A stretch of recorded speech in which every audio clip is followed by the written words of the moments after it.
যে গত রাত্রে 3:15 আব্দুল হামিদ পালিয়েছেন।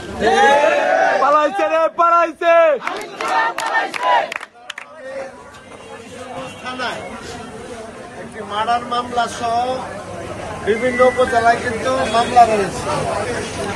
এই ব্যাপারে মামলা থাকা সত্ত্বেও উনি কিভাবে দেশ ত্যাগ করেন সেটা আমাদের জানা নেই। এই দেশ ত্যাগের সাথে কারা কারা জড়িত আমরা এদের বিচার চাই।